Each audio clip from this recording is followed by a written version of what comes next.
내란숙의 고향이라는 치욕을 싣자 박수현 의원의 한마디가 충청권 전체를 뒤흔들고 있습니다. 제 이 발언은 단순한 말실수가 아니었습니다. 자신의 고향, 자신의 지역구를 공격하는 듯한 이 표현에 공주 시민들은 분노했고 공주의 거리 곳곳엔 격한 반응의 현수막이 내걸리기 시작했습니다. 자, 공주는 그저 한 도시가 아니죠.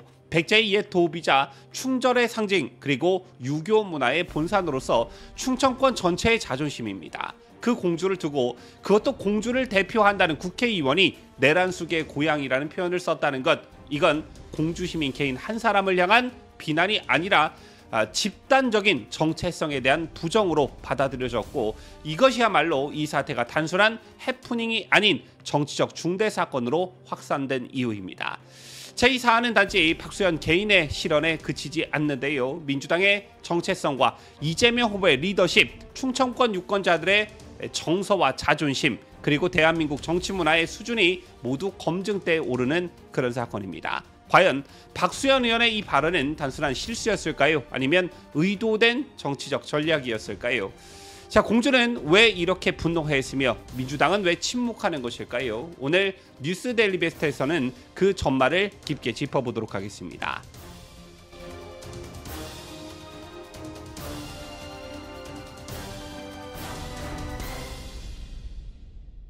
시청자 여러분 안녕하십니까? 뉴스 데일리 베스트 민앵커입니다.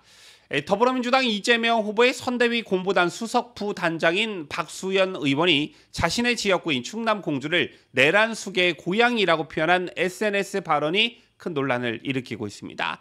박 의원은 지난 16일 자신의 페이스북에 내란숙의 윤석열의 고향이라는 치욕을 씻어버립시다 라는 제목의 글을 올렸습니다.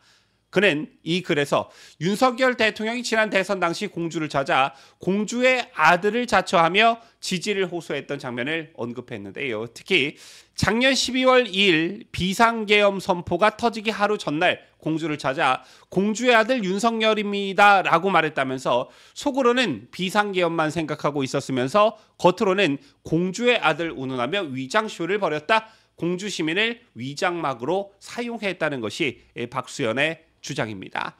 즉 박수현의 SNS 글의 요지는 윤 대통령이 충청 민심을 끌어모으기 위해 충청의 아들이라는 프레임을 활용했고, 그 결과 압도적 차이로 당시 더불어민주당 후보였던 이재명을 제쳤지만 대선을 앞두고 공주 시민을 선거 전략의 장식물로만 활용한 것 아니냐는 비판이었습니다. 하지만 문제는 그 비판을 표현하는 방식이었는데요.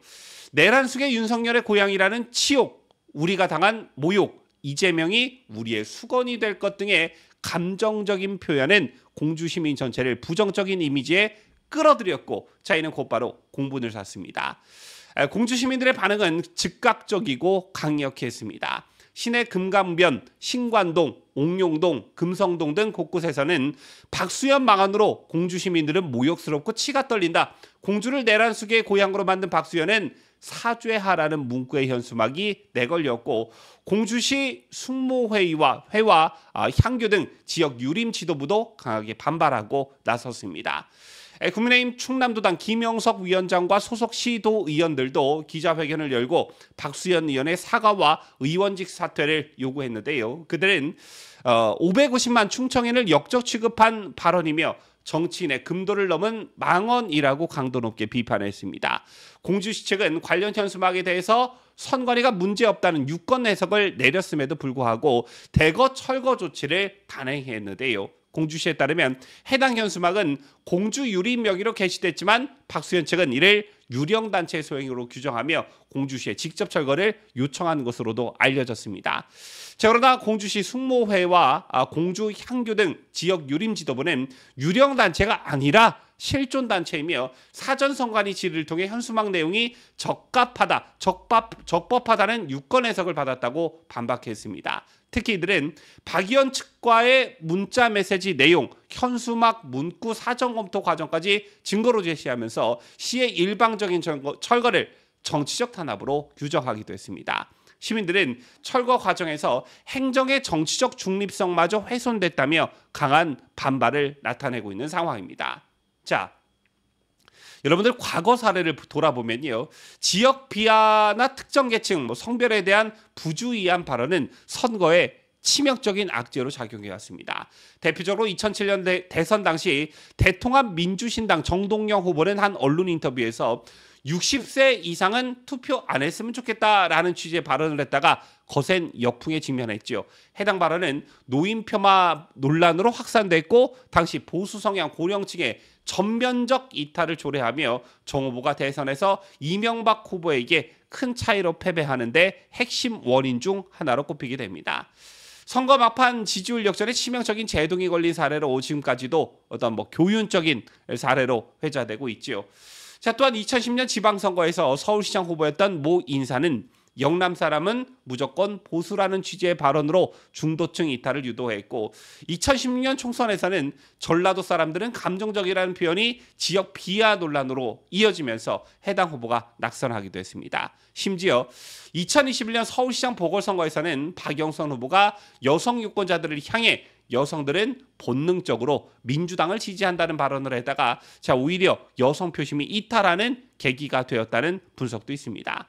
이처럼 유권자의 정체성과 명예를 건드리는 발언은 정치적 논리를 초월한 감정적 저항을 낳으며 선거에서 돌이킬 수 없는 후폭풍을 남깁니다.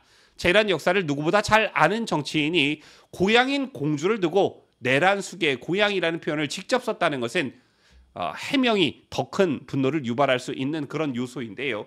더군다나 충청권은 그 어떤 지역보다도 중도와 합리적 판단을 중시하는 유권자층으로 구성되어 있습니다. 자, 그런 지역에서의 비하 발언은 단순한 말실수가 아니라 정치적 자폭에 가깝다라는 평가가 그래서 나오고 있는 것입니다. 자, 이런 여론에도 불구하고 박수현 의원은 한 발도 물러서지 않고 있습니다. 그는 공주는 내가 태어나고 자란 고향으로 모욕할 이유가 없다라며 윤석열 전 대통령이 자신을 공주의 아들이라고 포장해 유권자를 속였다 이렇게 주장했습니다. 그리고 자신의 표현은 그 위선에 대한 지적이었다는 점을 강조했는데요. 하지만 그 어떤 정치적 명분이 있더라도 국회의원 자신의 지역구를 내란숙의 고향으로 지칭한 전례는 찾아보기 힘듭니다. 저희는 단순한 비유나 비판의 수위를 넘어서 지역 자체에 대한 모욕이자 자해성 정치의 극단적 사례로 기록될 것 같습니다. 공주의 민심은 단지 감정적 반발이 아니라 대표성을 위임한 국회의원이 지역 공동체를 모욕했다는 본질적 배신감에 그 뿌리를 두고 있기 때문입니다. 그렇다면 답은 분명하겠죠. 이 정도의 정치적 과오라면 말로 때우고 지나갈 수는 없는 일입니다. 지역 구민을 대표할 자격을 스스로 무너뜨린 만큼 박수현 의원은 이제 국회의원직을 사퇴하는 것이 책임 있는 정치인의 자세일 것입니다. 지역 감정을 자극하는 표현은 본질적으로 정치의 본분에서 벗어난 일입니다. 민주주의는 설득과 공감의 정치이지 자극과 혐오의 정치는 아닐 것입니다. 박 의원이 그리 의도됐든 그렇지 않았든 공주 시민들은 지금 자신들이 모욕당했다고 느끼고 있습니다. 정치인의 언어는 돌이킬 수 없는 결과를 남기죠. 자, 공주는 충절과 효의 본향이라고 불리는 도시입니다. 백제의 수도였던 역사부터 유교 문화의 본산이라는 상징성까지 공주는 충청권의 자존심이기도 합니다. 그런 도시의 이름을 정쟁에 이용하고 내란숙의 고향이라는 표현을 무분별하게 던지는 정치인은 과연 지역 대표로서 자격이 있는지 냉정하게 되돌아봐야 합니다. 지금 필요한 건 책임 있는 사과와 자중입니다. 지역민의 자긍심을 짓밟는 정치가 아니라 지역과 함께 숨쉬고 공감하는 정치가 절실한 시점이 아닐까.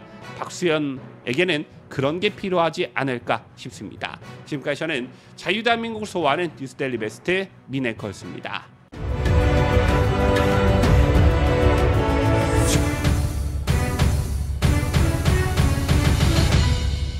함께해요.